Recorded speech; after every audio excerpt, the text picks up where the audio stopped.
सोड है ये परसों शाम को हुआ, लगभग कोई 5 बजे के करीब जो है वो लोगों को पहले हमारी रोड जो है वो सिंक हुई, उसी के बेसिस पे जो है वो इन्फॉर्मेशन गई। तो हमने प्रिकॉशनरी मेजर पे लगभग उस दिन जो है वो 30 फैमिलीज़ को जो है वो हमने वहाँ से शिफ्ट किया, इवैक्यूएट कर लिया।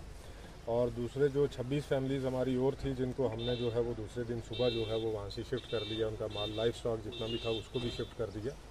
तो टोटल आज की डेट में भी हमारा जो है अभी लैंड जो है वो कंटिन्यूसली सिंक कर रही है। तो उसमें टोटल अभी तक हमारी जो है जिन फैमिलीज़ को हमने वहाँ से इवैक्यूएट करके सेफ़ प्लेसेस पे as a precautionary measure so that कि हमारी प्रीपेयर्डनेस जो डिज़ास्टर की रहती है उसके मुताबिक हमने जो है वो 100 फैमिलीज़ को हम जो है वो इवैक्यूएट करके, तो हमारे यहाँ पे 3-4 जो है वो हमारे रिलीफ कैंप हैं। एक तो यहीं पे पंचायत घर में है जो परनोद के अंदर है, दूसरा हमारा जो है मैत्रा के अंदर है, और एक जो है हमारा मैन बाज़ार के अंदर है।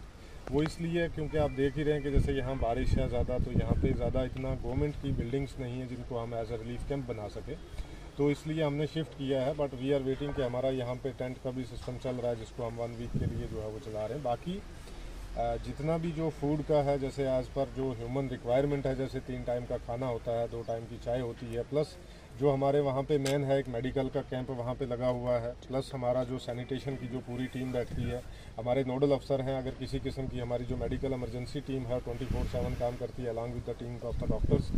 और बाकी जितना भी जो रिक्वायरमेंट्स हमारी है, जैसे अभी हमें बाकी चीज़ें हैं हम असेसमेंट कर रहे हैं। आज सुबह से हमने जो है वो यहाँ पे कैंपिंग की हुई है। आपने देखा होगा कि आप पीछे मेरे देख ही रहे हैं कि यहाँ पे जो district disaster management authority district की होती है, जिसका चेयरमैन डिप्टी कमिश्नर होता है, तो हमने यहाँ पे ऑफिस कैंप ही यहीं पे लगाया हुआ है। और ये हम तब तक ये कैंप यहाँ पे चलता रहेगा जब तक ये रिलीफ का सारा काम और पूरी असेसमेंट हमारी जो है वो पूरी नहीं हो जाती है। इस समय सबसे बड़ा चैलेंज आपके सामने क्या है? सबसे बड़ा चैलेंज इस समय ये है कि रेनफॉल जो हो रही है, सबसे बड़ा चैलेंज है। एक बार ये रुके सो दैट कि हम जो है वो बाकी असेसमेंट भी कर पाएँ। लैंड सिंक हो रही है तो क्या अभी शुरुआती जांच में क्या निकला? जियोलॉजी की टीम जो है वो आई हुई है, वर्दी डिविकम जम्मू ने जो है वो टीम को सेंड किया, तो अभी वो सैंपल्स वगैरह ले रहे हैं, तो आफ्टर उसके बाद जो है वो बताएंगे। But as a precautionary measure उन्होंने भी जो है वो यही बोला है कि इस एरिया को जो है वो अभी बिल्कुल किसी किस्म से ह्यूमन का इंटरफेरेंस जो है अभी नहीं होना चाहिए।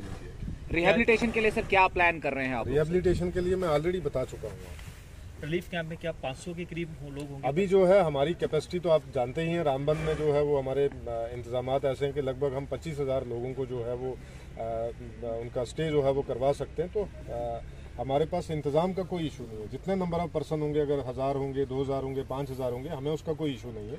हमारे जगह जगह पे लंगर चल रहे हैं, जैसे यहाँ पे भी लंगर हमने लगाया हुआ, कम्युनिटी हॉल में भी है, दूसरी जगहों पे भी हमारा है। तो हमें जो रहने की जो अकोमोडेशन या रिलीफ कैंप में जो अकोमोडेशन या बेडिंग इन चीज़ों की है, उसकी हमें किसी किस्म की कोई भी किल्लत नहीं है। लोग बेहद ज़्यादा डरे हुए हैं, लोग खौफज़दा हैं। देखिए, डिज़ास्टर एक ऐसी चीज़ होती है कि उसमें कोई भी ह्यूमन बीइंग हो, इवन डीसी जो है वो भी डरेगा। इसमें डरने का मतलब सिर्फ ये है कि हमें वहाँ नहीं जाना है, बल्कि ये नहीं है डर कि हमें जो है आदमी जीना तो नहीं छोड़ता ना, इसलिए जो है डर हमें ये है कि जैसे हमारी लैंड सिंक हो रही है, ये फर्दर सिंक ना हो। That is the basically type of fear जिसको हम सेंस ऑफ इनसिक्योरिटी बोलते हैं। अदरवाइज देखा जाए बाकी तो डर नहीं है ना। बाकी जैसे हमारी टीम पूरी यहाँ पे है, आप देख ही रहे हैं, जितने भी डिस्ट्रिक्ट ऑफिसर हैं हमारे, बाकी पुलिस की जितनी भी हमारी नफरी है सिक्योरिटी के लिए है, बाकी सारी चीज़ें, वो सारी चीज़ें हमारी यहीं पे बुलाया गया है। बिल्कुल, वो कल से है। लगभग उनके 29 जवान्स हैं, उसमें 4-5 उनके ऑफिसर हैं, headed by assistant commandant of NDRF।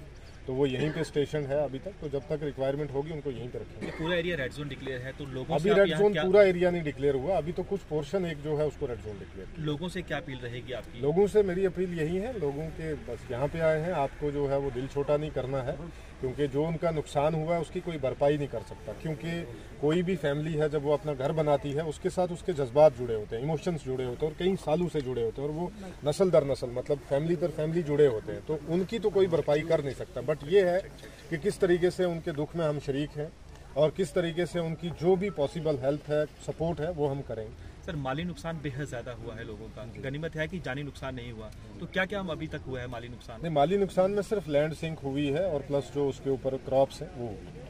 बिजली ढांचे को भी नुकसान हुआ? बिल्कुल, बिजली का तो जैसे आपने देखा ये 2 टावर हमारे जो हैं 400 केवी के जो हैं वो डैमेज हुए हैं, उसको भी जो है उनकी पावर ग्रिड के ये ट्रांसफार्मर्स हैं, उनकी टीम भी यहीं पे है, वो भी अपनी असेसमेंट कर रही है। रोड कनेक्टिविटी भी खत्म हो गई है? रोड कनेक्टिविटी गूल की जो है वो खत्म है अभी, लेकिन हमने उसके लिए जो डिगडोल जो रोड है उसको हमने थ्रू किया लाइट मोटर व्हीकल्स के लिए, और बाकी जो मेडिकल इमरजेंसी है उसको हमने इस तरीके से सिस्टमेटिकली ऑर्गेनाइज किया कि वो हम संगलदान से बनिहाल में जो है वो शिफ्ट कर रहे हैं थ्रू ट्रेन। Thank you.